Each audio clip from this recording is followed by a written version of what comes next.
Thank you for coming to visit us at Airthings. Welcome to Norway, as you see, a home of fresh air, as we like to say. So maybe we can start this by you introducing yourself. Sure. So I'm Dr. Goodarzi. I am the leader of the Evict Radon Confederation of Scholars in Canada. I'm a professor at the University of Calgary in the west of Canada and the Canada Research Chair for Radiation Exposure Disease. Great. And what can you tell me briefly about radon and why people should be monitoring radon? So I've been studying radiation for a very long time, and specifically its effects on the DNA of our bodies and how when radiation hits DNA, it creates damage that leads to mutations that drive our cells towards cancer. Now, radon is the #1 way that most humans in their lives are exposed to that radiation. And understanding the process of DNA damage and repair, and also the process of human exposure to radon really is very important for reducing the burden of cancer in society, and most importantly, preventing cancers in the first place. Radon is the #2 cause of lung cancers globally, and the leading cause amongst never smokers.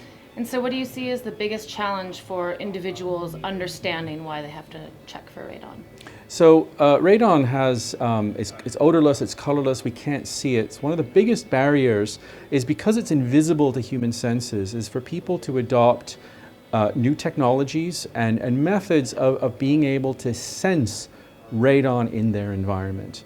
Because there's very good ways of doing it. There's digital ways, there's passive ways, and by understanding how much radon you are being exposed to in your built environment, because this is really a man-made problem insofar that radon comes out of the ground and is captured and contained in our houses, but concentrated to levels that you just really do not see normally in nature.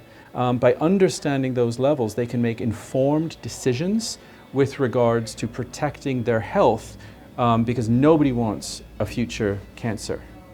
Is everyone at the same risk of exposure? It's a very important question. So no. So for example, all children are fundamentally radiation sensitive. And so it's very important to reduce any exposure to radon and radiation generally for the youngest amongst us. Further to that, 1 in 30 adults is fundamentally radiation sensitive and will not know it. More than that though, our behavior and the nature of our properties, our houses, our schools, our workplaces, really can influence our risk from radon exposure. So although everyone potentially is at risk, the nuances of our biology, our age, and our built environment really dictate why some people are massively exposed and will get cancer and others not. But most of those things we can control. So why are children more susceptible? For several reasons. So most importantly, children are still growing. They're doing, their organs are growing, their cells are dividing, and their DNA is being replicated. When you're replicating DNA, it is fundamentally vulnerable to the damage caused by radiation. So that's one.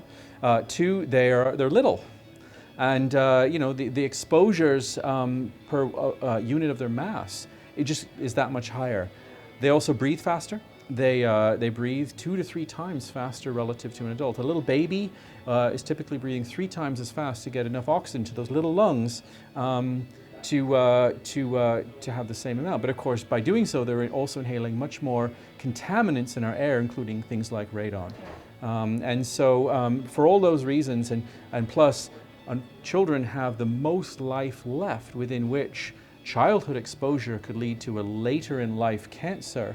That is the age demographic that we really do need to be focusing our efforts on to have as clean air as possible to prevent future cancer. And so we're talking schools, daycares, not just homes. I mean, everywhere. If you test at home, yeah. Everywhere children spend most of their time, right? And so, children, they're not going to work, so the youngest, it's the home environment. Right. And then a little bit later, it's the schools, the child care facilities, aftercare programs of school, and so on up, even colleges and universities. For example, the university where I am, the University of Calgary, has been very proactive in undertaking a systematic radon testing of every childcare facility as well as the student residences. Because you're still very radiation sensitive in your late teens when you start to go to university. Right, right. So what can you say about short-term measuring versus long-term measuring radon? Right, so that's a very important question because there's a space for short-term testing. For example, if you're following up on a mitigation, you want to check your work. Did it work or not? Did it reduce the radon levels? Maybe you need a quick answer. But radon fluctuates quite a lot. Even from hour to hour through the day, but certainly from season to season.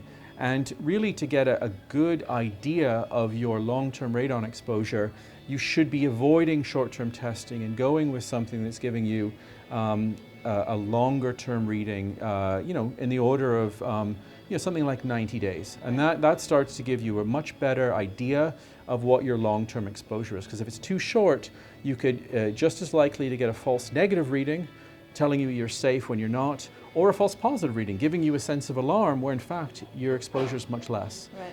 Neither are desirable. So that is our conclusions right now based on quite a bit of data that will come out later this year. Okay. What you're doing in Alberta with your Evict Radon campaign is pretty amazing, what you've managed to do, getting the public involved. What else can you say about that and what you're learning and trends you're seeing in Canada? So Evict Radon really did start in the west of Canada, in the province of Alberta. We're now going to expand a little bit further afield, and eventually we have a goal to conduct our non-profit radon testing study, which is aimed at understanding radon exposure of Canadians and reducing that as much as possible. And eventually we will be doing that across the whole country.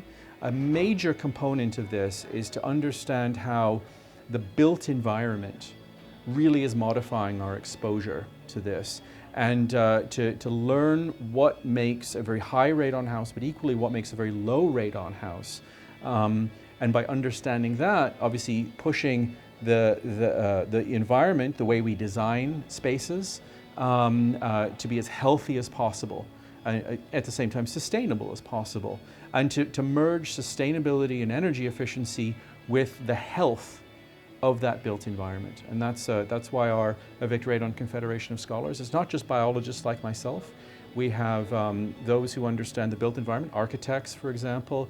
We work with physicists, geologists, psychologists, population health, communications specialists, as well as policy and law, because it's all well and good to understand it, but until that knowledge is translated into the wisdom of new legislation to make changes to, for example, the Build Code or the Health Act or the regulation of the whole process, you're not going to see a real effect in society. In Alberta, we've been very successful. We've worked with legislators and have passed new legislation specifically geared at raising radon awareness, but also enforcing the radon testing of childcare facilities. Is there a country that you look up to in terms of how they're managing the radon conversation? So, there's many different parts of the world, all of whom have different policies and practices. But looking towards the Nordic countries, one of the reasons we're here is to understand how certain areas here have been able to achieve less radon in newer houses compared to older housing stocks. In Canada, we have the opposite scenario,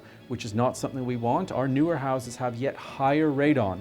In fact, radon levels have almost doubled in Canada with respect to the action levels. We have twice as many houses in the 21st century as we did in the mid-20th century that have unacceptably high radon. Here in the Nordic countries, in many areas we've looked at the researchers who've done that here, you have much, much less in new houses. So what are you doing here that we're not, or what are we're doing that you're not, that is influencing this? By understanding this and merging two quite compatible otherwise built environments. I mean, our climates are quite similar. I mean, you can see this could easily be Canada.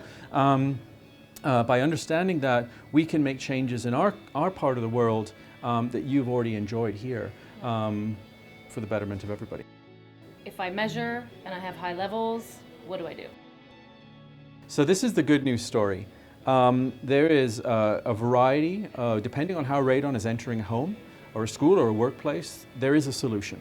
These solutions have been tried and tested for quite a few decades now, and they work.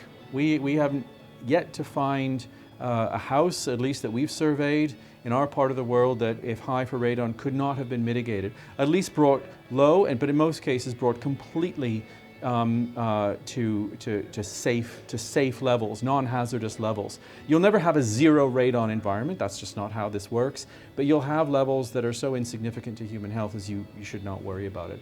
One thing I always like to say is that nobody's addicted to radon, right? So in terms of the big picture of things that cause lung cancer, because there's a solution, it's an easy test.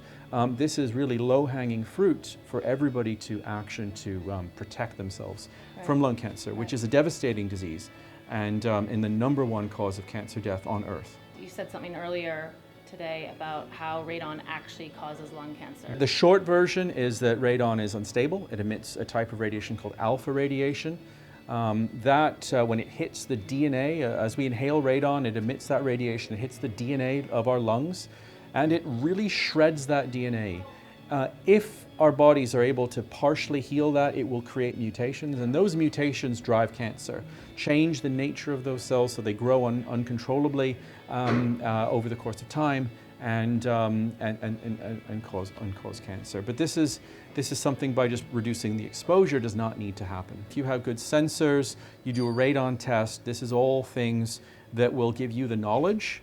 And of course, knowledge is power to protect your health and that of everyone also in that houses, including the children.